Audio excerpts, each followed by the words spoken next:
শাক রান্না করব, এই জন্য শাকগুলো ধুয়ে নিয়েছি।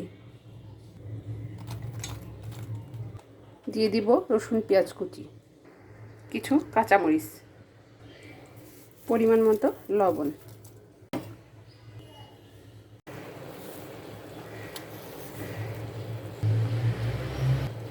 একটু উল্টে পাল্টে দিব।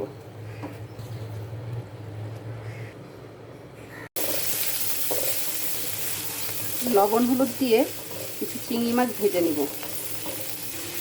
শাকে চিংড়ি মাছ দিলে স্বাদটা অনেক বেড়ে যায়।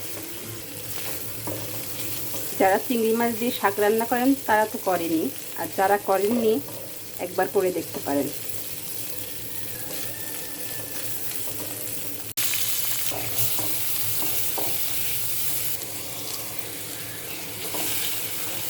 শুকনো মরিচের ফ্লেভারটা বেশ ভালো লাগে, শাকের সাথে শুকনো মরিচটা বেশ যায়।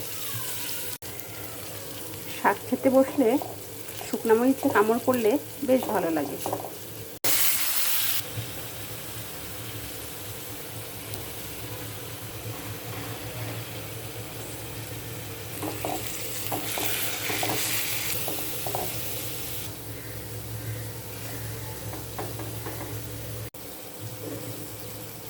হয়ে গেল ভাজিটা।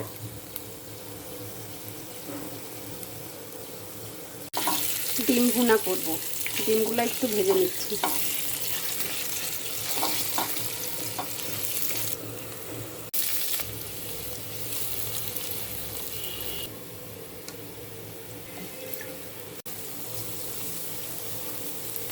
মশলাটা ভালোভাবে ভেজে নেব।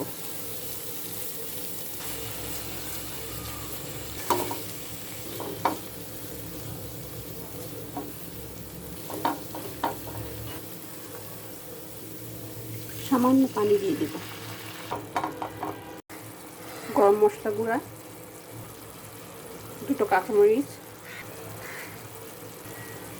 কিছু ব্রেস্তা। ডিম ভুনাটা কমপ্লিট।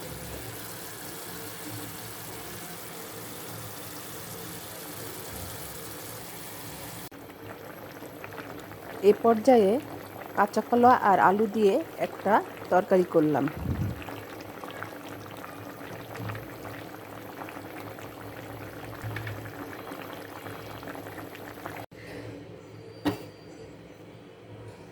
ভাতটা বসিয়ে দিয়েছি। ক্লান্তি দূর করতে এখন কফি। কফি খেতে খেতে মেঘলা আকাশ দেখতে বেশ ভালোই লাগে।